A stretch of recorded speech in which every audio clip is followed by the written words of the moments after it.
I'm sorry, John Hickman, who's going to speak about the Parkville School District propositions. And we'll have a dedicated questions and answer for John and the questions on the propositions. And then we'll be able to open it up to candidate questions and answers afterwards. Do you mind if I take that out of the Yeah. mic stand? Is that okay? Okay. Thank you very much. I don't like standing behind mic stands. I promise that I'm going to follow the 3 B's of good public speaking tonight. I'm going to be on time, I'm going to be brief, and then I'm going to be seated. So I'm going to be quick. I'm here to talk to you tonight about Proposition I and Proposition N, which is on the ballot April 5th for the Parkville School District.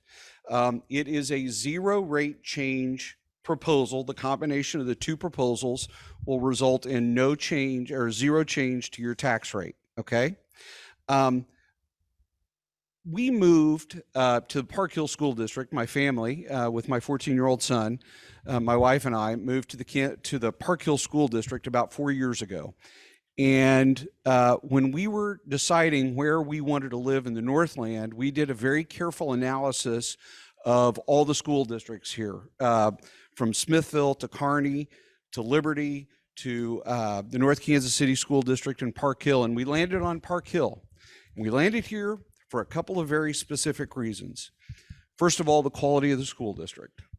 This is one of the best academic performing school districts in the state of Missouri. Second, we were looking for a community that was willing to invest in its future and invest in the students of its future. And the third thing we were looking for is a community that had a lot of pride and took a lot of pride in its school district. And what I want to talk to you about is how Propositions I and Proposition N tie into all of those areas. I don't know if you know this or not, but there are actually school buildings in the elementary school and a couple at the high school, I think, where kids are actually still in trailers. One of the problems of guys like me and my family is that we're filling up the schools, right? And so a lot of people are coming here because you got great schools. So part of the problem is if you want to maintain the quality of the schools, you got to invest in the schools and expand and improve them. So one of the things that's going to happen as a result of these proposals is a brand new elementary school out on the western side of the school district, and it'll be the 12th elementary school. The second thing that this is going to do is it will allow the school district to pay competitive wages to teachers, salaries and benefits to teachers and staff. And finally, other than just the elementary school, there's several buildings around town or around the school district, I'm sorry, they're going to have investments made. If you want the details, actually on the school district's website, it lists every single school and it lists what's going to happen at every single school. So if you want to know what the details of all that, just go to the Parkville School District website and it breaks all of that down. The second thing is that this is going to accomplish, it's going to protect the investment that this community has made in its school district. I don't know if you know this, but there's over $1 billion, that's with a B, that have been invested in the Parkville School District. It is also imperative for all of those of us that are homeowners or property owners in the district is to maintain the investment we've made in our homes. School districts with a lot of pride, that are high quality, that have parents that want to move into it, is also what helps drive home values up.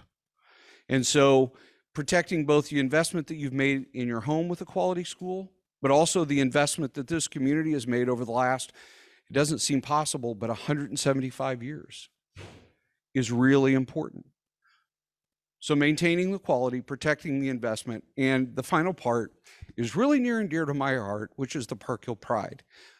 When we moved here, it was clearly apparent that you guys take an immense amount of pride in your school district, and for darn good reason.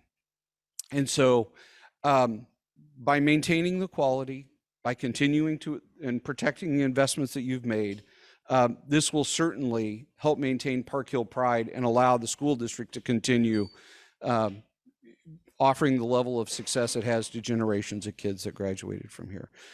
So that's all I've got. I'm going to be seated. Do you want me to take questions now, or do you want to wait till the end? No, let's do yours now. Okay. What questions do you have, if any? Yes, sir. You may have that for your yard. Yes, you can. Except, and this is really important, I would like to see you Saturday morning at 9 o'clock to help us hand out the rest of those yard signs. And we're going to be meeting at the Mid-Continent Library from 9 to noon, and we're going to go knock on doors and distribute yard signs and hand out literature and stuff. So any of you that would like to join us, please come.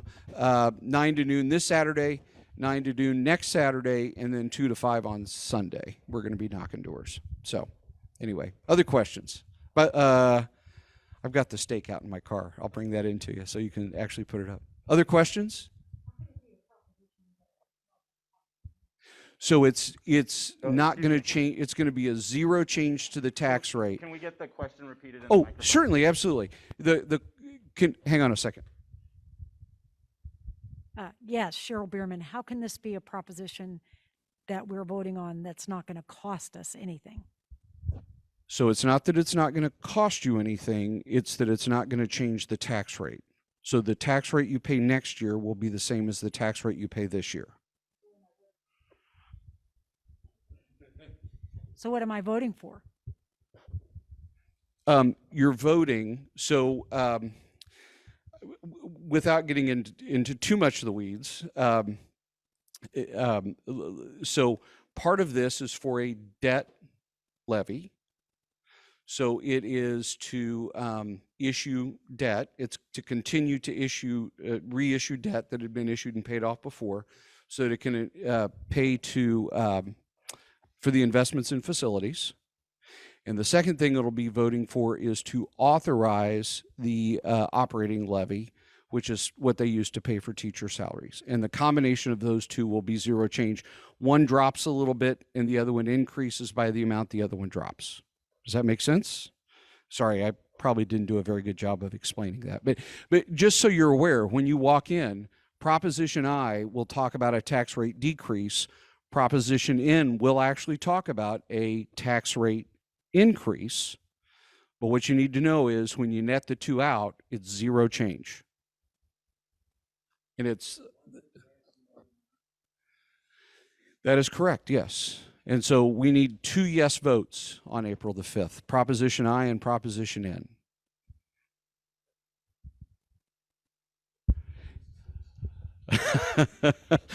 I didn't get a vote on what to put on the ballot. I'm just here to talk to you about why we need to vote yes on it. So anyway, yes, sir.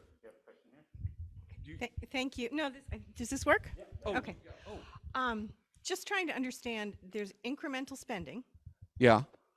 And yet we're not paying any of it.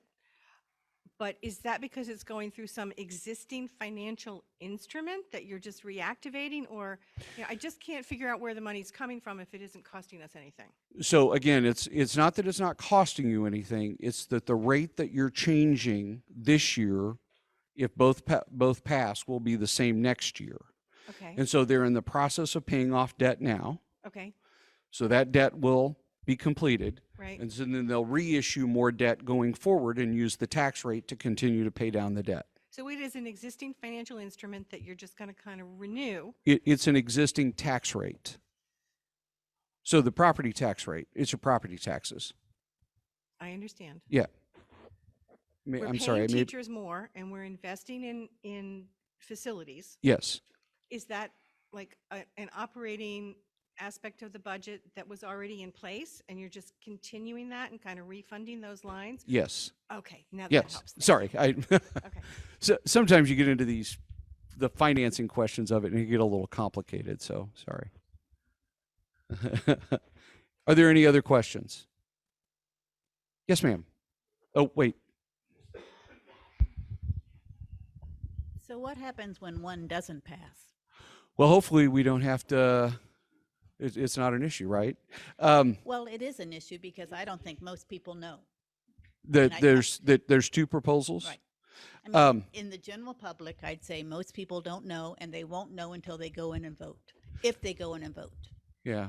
Well, hopefully there'll be some direct mail that they get over the next couple of weeks, and there's going to be some door knocking that goes on and things like that. So there is, yeah. You have not done a good job tonight explaining to us how are door knockers going to do it. So the door knockers, the people who are going to canvass are going to have literature that they're going to bring to your door and talk to you about it. So let me get to the tax rate issue, and maybe this is a better way to handle it. On the website, allinforparkhill.com, there is a form where it says, I have a question. And so you can actually, on your phone, you can bring it up right now. You can fill out the form. If you will ask that question on that form, I'll be happy to have somebody call you from the school district who can explain in great detail what happens if one passes and one doesn't. It explains in the ballot language where the tax rate may go down in one and not go back up in the other. So the important thing here is that for us to continue the investment and protect the investment in the school district and also be able to pay the teachers, both proposals need to pass. Because if we don't get both, we don't have the benefit of both. So we need both Prop I and Prop N to pass. So it's 2 yes votes. Okay? I hope so. So, other questions? Anyone? Yes, ma'am. How many people in Parkville will be voting percentage-wise in April? Boy, that's a great guess. Is it going to rain on election day or not? So if you want to go look at turnout, oh, wait, are you asking in the city of Parkville? City of Parkville. I don't know that. I've not done that analysis. My guess is the voter turnout would be fairly high. I would expect 20% or more. If you look at historically, there's a couple things that are going to drive turnout. One obviously is the races and the candidates that are going on behind us. The other, I think, is the school district ballot measure is going to probably bring some people out to the polls. Last time school district had something on the ballot, there was about 22% turnout in the school district as a whole. But typically that's only about 10% without the school district being on the ballot. So depends on how you want to dig into the numbers, I guess. So anyway, other questions? Yes.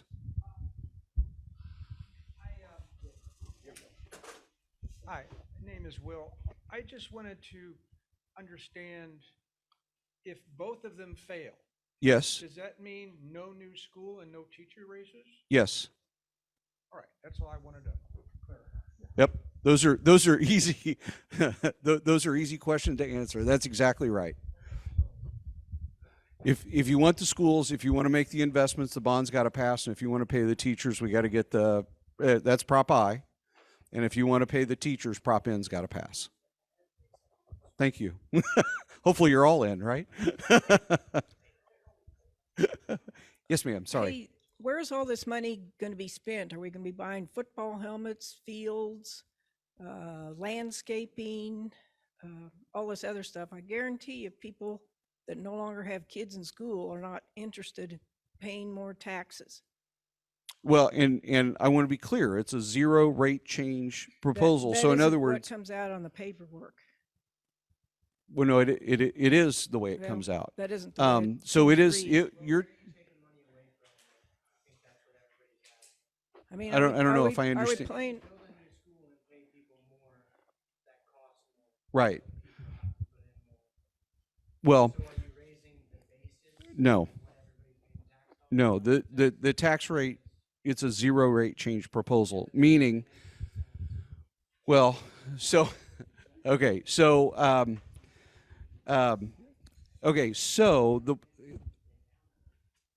correct, and that's the tax rate.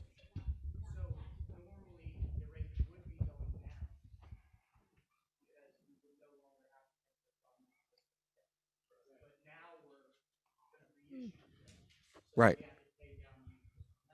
You have to pay the debt, correct. And that's what the tax rate is for, is to pay the debt, is to pay the levy. if you stop investing in the schools, yeah. I'm just curious, how many of you own a house? What happens when you stop painting it? What happens when you stop fixing the roof? What happens when you stop fixing the plumbing? What happens to the value of your house? No, we're not. No, we're not. It is a zero tax rate change. Right. It is a zero tax rate change proposal, meaning the tax rate that you pay today will not change. If that makes sense. Yes, ma'am. Wait, Would this analogy help? okay. You got a car loan at 3%. Yeah. Pay it off. Yeah.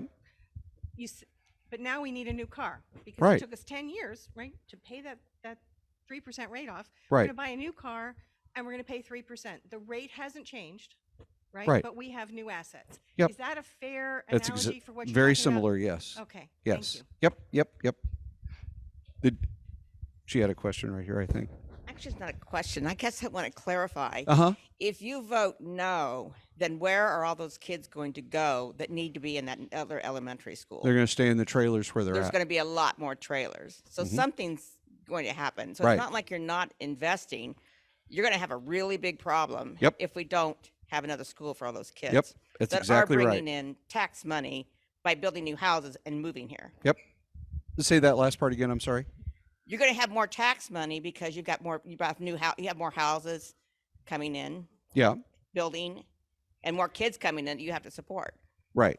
We're going to have correct. So the trick there is that is as more houses are built and more communities come in, but not a lot of people realize this, that residential housing doesn't exactly have a huge benefit for the tax rolls to cover the cost of the kids going to schools. It's a lot of the tax money that gets paid for that comes out of the commercial properties. So it's all about the base that goes into. But if the tax rates don't if these two proposals don't pass, there's no new elementary school on the west side of town, and the kids stay in the trailers. And as more people move in, there's going to be more trailers. So that's it. That's why this is really important that we get it done and adopted. All right, let's see if this will be our last question. for this Sure. topic, so we Well, can I, move s- on. well, I sell a lot of houses in Parkville, and on average, this is new houses. They pay about $6,000 in property tax a year. Right. So I mean, that is substantial. Right. I'm not saying So it's the not new sub. residential development does help, but where Right, is the but school going to be? The s- new one. If you go to the school district's website, it's down by the new development. I don't know the exact location. Creekside. Okay, they know. But here's the point that I want to make. You're exactly correct that residential house will pay $6,000 about in property tax. What if they have two kids?